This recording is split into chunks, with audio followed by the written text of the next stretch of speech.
We all dream of a day where utopia grasps the society of humanity and bring forth the true traits of equality to every man, woman, and child on earth.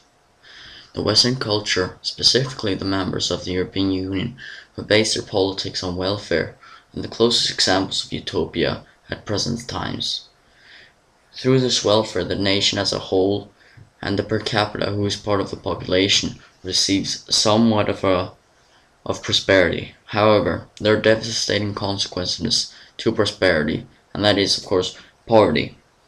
It comes in the form of national poverty and international poverty. Today, I will just speak about national poverty. And this occurs no matter how well of a welfare system the government establishes. There will always be major inequalities within the nation, and it is inevitable to stop the growing force of capitalism even in the most orthodox communist nations, where there will be contradictions, because the only form of economic system with the potential to effectively meet the needs of society is, of course, capitalism.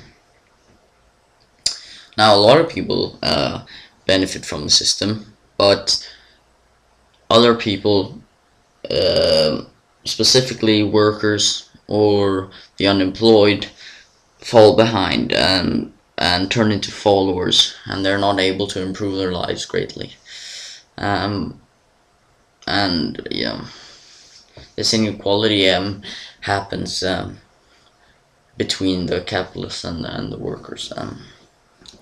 Now, it is important to understand the life of a worker, and to understand the need for a socialist welfare state and the abolishment of exploitative capitalism. Of course, money is a form of alienation. It's what enslaves the employed and the employers, the capitalists and the workers.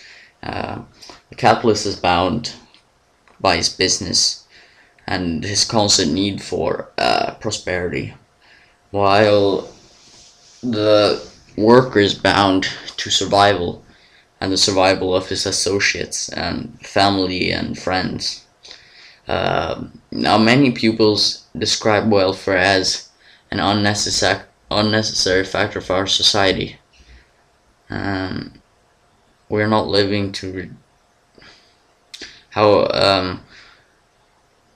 we're not living in the conditions which the industrialization brought forth. However, a strong welfare system will reduce the class differences that we have in our society, whether it's social, ethnical, and it will redistribute wealth indirectly throughout our society. Now, the life of a worker is not horrible these days. They do not have to produce their slave labor in areas which are harmful to the health of the worker. However, the labor of the worker is a product of posterity for the capitalist, and which does not improve the life of the worker. The worker has no or very little chance of improving his life, the life of his children. He cannot afford saving money for his offspring's university studies. It does not motivate his children as much as those who have already had a higher level education. Welfare abolishes this if we establish a good public schooling up to university level. Every man or woman, girl or boy will have the chance to be what they want to be: a lawyer, a doctor, an engineer, etc. And that is what a socialist welfare state creates. Capitalism is inevitable. It's proven the most effective economic system of humanity. The reason for this is its natural ability to successfully meet the needs of the society.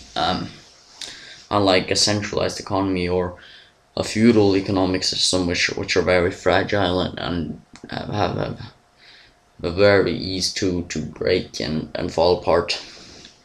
Now, even though a centralized economy can create massive industrial growth through it will always be dependent on exports, because it is a producing economy, as because of in poverty it is established to the main people. I mean, it establishes a more equal society, but reduces poverty. Um, and yeah, so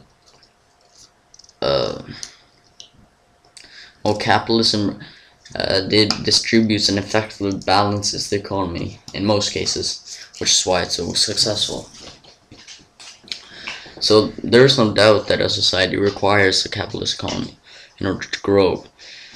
But my ideology has always been based on taming the capitalist market economy through extracting the the the profits with taxes, as well as subsidizing businesses which are about to lay down and create unemployment. And in order to stop that, I believe that the government should subsidize them, like Obama did with GM. And yeah. Now, if we're able to extract the profits made by the capitalists, we can use them for social justice and social security, so welfare. The money received from taxation will be invested in schools, hospitals, social centers, and any other investments to develop the public sector. Now, to conclude, a socialist welfare society is the way to go in order to improve the lives of humans. Providing welfare and effective welfare will increase the well-being of our society and limit the social inequalities which occur in our society today.